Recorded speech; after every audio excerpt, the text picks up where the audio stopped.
¿Hacer una cesión de derechos implica subdividir un terreno? En comentarios que ustedes mismos me han dejado en los videos anteriores, pareciera ser que existe una confusión entre la cesión de derechos que recae sobre un bien raíz y la subdivisión de ese bien raíz. Cuando nosotros hablamos de cesión de derechos, no estamos hablando en dividir el bien en concreto de que se trate.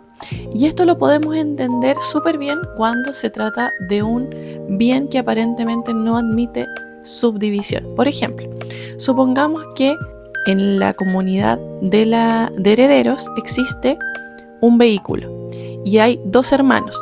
Esos dos hermanos van a pasar a ser dueños de ese vehículo, ¿verdad? Existe una comunidad de bienes dentro de los cuales está ese vehículo, entonces los dos hermanos son dueños de un vehículo.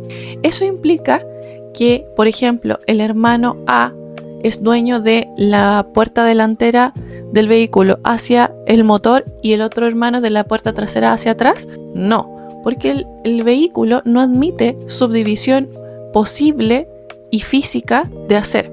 Entonces ahí entendemos súper bien que ambos hermanos son dueños de todo el vehículo, ¿verdad?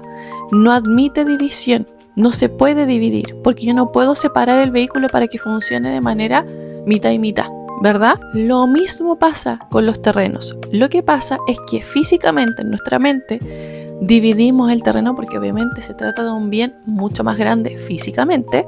Entonces nuestra mente sí existe o sí se permite la idea de separar. Ya esta mitad te toca a ti y esta mitad me toca a mí. Pero la cesión de derechos implica pensar lo mismo que pensamos respecto del vehículo. Si son dos hermanos dueños de un inmueble, ellos dos son dueños de ese inmueble, pero de ninguna parte de ese inmueble en particular, ¿ya?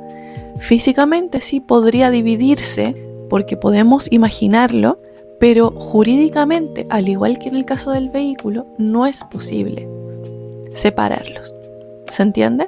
Entonces, cuando se hace una cesión de derechos, yo no estoy separando el inmueble físicamente de la otra persona. Simplemente estoy transfiriendo los derechos que a mí me corresponden en porcentaje a otra persona. ¿Se entiende? Entonces, cuando hacemos una cesión de derechos, ya sea al otro hermano o a un tercero, en principio no hay subdivisión en concreto, ¿ya? Jurídicamente no existe esa subdivisión. Simplemente yo estoy transfiriendo mis derechos sobre ese inmueble. Supongamos que el 50% en el ejemplo, yo se los estoy transfiriendo a otra persona que ocupa mi lugar jurídico. En este caso, yo como cedente, dueño del 50% sobre el bien raíz, le cedo o transfiero o vendo esos derechos a una persona que ocupa mi lugar jurídico, y en este caso se llama cesionario.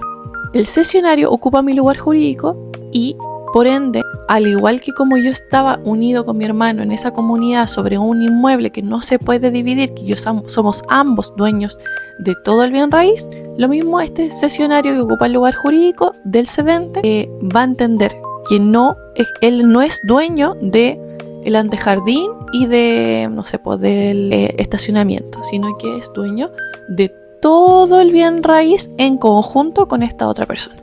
Bien, teniendo en cuenta esto, cuando hablamos de cesión de derechos sobre un bien raíz en concreto, hay que tener ciertas distinciones presentes, porque los conservadores aplican una norma que es la del artículo 136 de la Ley de Urbanismo y Construcción, que señala que cuando se trata de cesiones de derecho que implican una transferencia del dominio parcial, porque obviamente se transfiere una parte del dominio, se solicita que se acredite que esté urbanizado el terreno y que en el fondo se pueda subdividir, ¿ya? Porque pareciera ser que la norma implícitamente está señalando que habría un principio de subdivisión o de intención de subdividir en esa transferencia de dominio, ¿ya? Entonces, los conservadores muchas veces aplican de forma irrestricta e irreflexiva esta norma, porque también están instruidos por el Servicio de Vivienda y Urbanismo a aplicarlas. Entonces, lo primero que hacen cuando ven una cesión de derechos que implica la transferencia parcial del dominio, hacen como una especie de alto y dicen, tenemos que acreditar que se puede subdividir en este caso y que se cumple con los requisitos de vivienda y urbanización para poder hacerlo.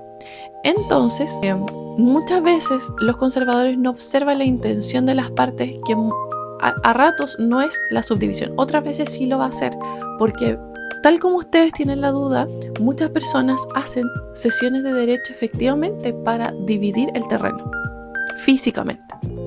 No es un efecto natural de la cesión de derechos, pero lo hacen para que se separen en el fondo el patrimonio. Entonces yo soy dueño de un 100% de la propiedad y quiero vender mi 50% porque en realidad quiero quedarme con una parte de mi terreno y la otra parte dejársela a otra persona. En ese caso va a haber un problema a nivel administrativo y que el conservador va a tratar de atajar, porque va a decir, bueno, ¿se puede subdividir o no este terreno?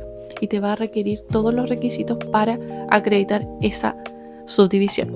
Pero pasan otros casos, como me pasó a mí, en un caso en concreto que me tocó ver, en que una persona que estaba en comunidad con otros hermanos, le compró sus derechos a otros hermanos. Entonces, los hermanos, que eran A y B, vamos a ponerle, le vendieron al hermano C sus derechos. Entonces el conservador aplicó esta misma lógica. Me pidió que acreditara que se cumplían los requisitos. En ese caso, entonces, el criterio no está bien aplicado porque el efecto es diferente. El efecto es consolidar el dominio, o fue en ese entonces consolidar el dominio en este tercer hermano. Entonces estos dos hermanos que le transfieren sus derechos a través de cesión de derechos, lo que hacen no es dividir más los derechos de la propiedad, sino que consolidar en una sola persona el dominio completo. Por lo tanto, tuve que alegar esta circunstancia, recurrir a la intención de las partes y al efecto del contrato a través de una minuta que hacemos los abogados para convencer al conservador de hacer este cambio de criterio y, en definitiva, que inscriba derechamente la cesión de derechos que se había practicado. Por eso es muy importante que cuando ustedes me preguntan en comentarios sobre estos temas, sobre las cesiones de derecho y qué pasó, por qué no se inscribió, por qué pasó esto, las circunstancias pueden ser muchas y es muy importante que podamos revisar qué es lo que pasó con tu caso concreto, cuál era la intención. Pero sí también es muy relevante que cuando tú quieras hacer una subdivisión, no recurra a la figura de cesión de derechos, sino que consultes con los profesionales adecuados para ver cómo se puede lotear un terreno y si es que es admisible su loteo. Y si es que es admisible su subdivisión, en concreto de acuerdo a las normas urbanísticas que existen para la comuna respectiva. Espero que este video te haya servido, te haya quedado claro. Déjame en comentarios tus dudas, pero si quieres una revisión particular sobre este tema, te invito a dejarme por interno tu correo electrónico para poder darte la forma en cómo podemos hacer la asesoría correspondiente. Que estés súper bien, nos vemos en un próximo video.